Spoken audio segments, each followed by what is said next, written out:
So you have to disassemble the tool a little bit, starting with the cutting blade.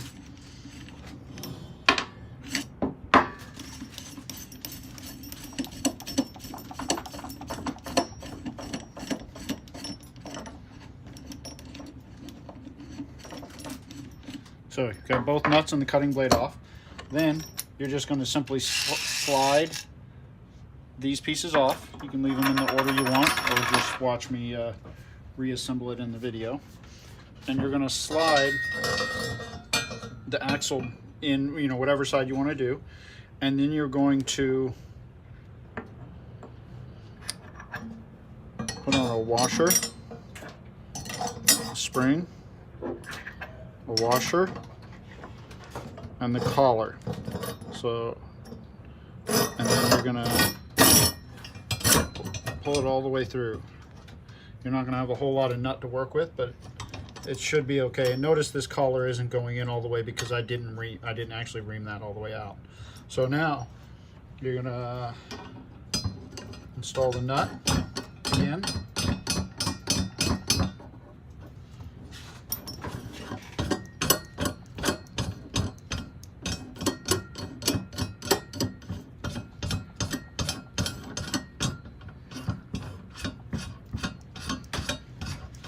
Just to the edge. Put on your cutting blade and then put on your nut again. So you have just enough room. So now you grab your tools, lock them again, and then start adding spring tension from this side. You have less room to work with, so it's a little more cumbersome, but you can see you'll still get where you're going. The cutting blade is starting to make contact. You're going to find some resistance pretty quick. I like to add a little bit. And then grab your tool and just start cutting again. Again, use some Tri-Flow or cutting oil here to make it smoother, and just cut a little bit at a time. Very similar to using a Park bottom bracket or headset facing tool or threading tool. So you're cutting metal, albeit you're not cutting a lot of metal. So when you're happy with it, keep in mind you're going 2 bearings deep here, so you're going a little deeper. I've put a mark on the tool that helps you a little bit, but you want to maybe take your own measurements to make sure you've gone deep enough. So when you're done, release the tension from the spring. Get to where you have both nuts exposed again, so you can break it loose. Use your tools.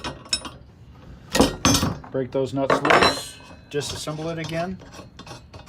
At this point, when you're done cutting both items, you can. Oh, you know what? Sorry. We're gonna take off both nuts.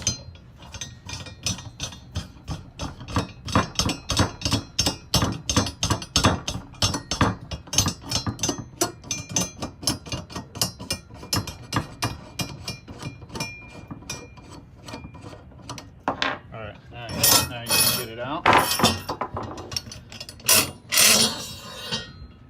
Take the tool out, put it back together so you don't lose anything.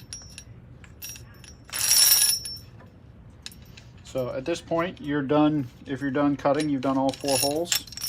You've got a nice round surface to press new bearings in.